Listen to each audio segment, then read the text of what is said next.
Look, if Mac comes back and he has the job, that's great. But you know what starts up? Yeah, Zappe wasn't doing that. Does Mac really want this? I'm just saying.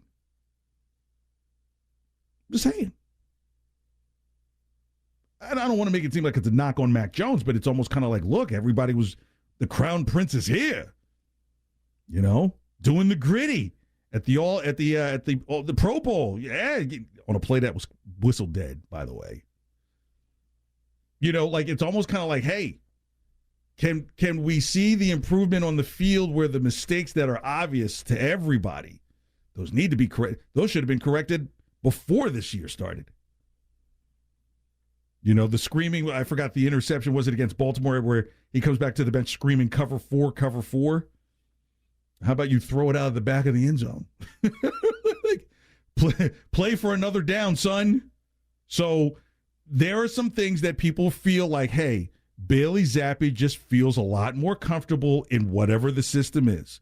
We've had big conversations all throughout the preseason of what is and what isn't the system and who's the offensive coordinator and who's going to call plays. None of these guys have ever done offense. All that stuff still applies. But I would ask, would you rather not have, at least in this situation, a fully healthy Mac Jones? Because that's the other thing. You wouldn't want Mac Jones to try and rush himself back because of the noise. You wouldn't. Because if he's not fully healthy, then he's not going to be better with the productivity. It's the one goes in the hand with the other. I'd rather have him back fully healthy and ready to go maybe after the bye if that's what it takes. And if you say after the bye, then you give him a whole week during the bye. You can disguise it by splitting the reps, but you know that Mac is going to be your starter because he knows this information. And maybe you crank it up then. Give him kind of a fresh start because that second half of the season, brutal. And you may not necessarily want to put Bailey Zappe back through the Buffalo Ringer twice. Thanksgiving night at Vegas. Well, that doesn't seem as bad of a game now.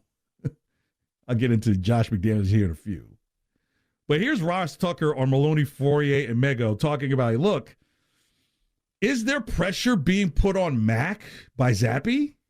Well, I don't think there's any – I think he'll probably feel that way, but I don't think the Patriots should feel that way at all, obviously, right? Like, if you're the Patriots, you absolutely let Mac now get all the way back, especially since his mobility and moving had become a decent part of his game, right?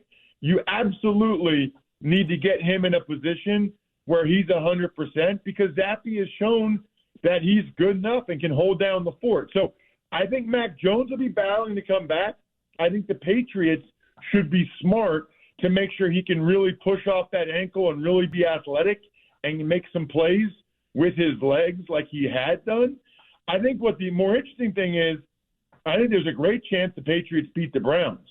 So then what gets really interesting is I don't think there's pressure on Mac like his job. They took him in the first round for a reason.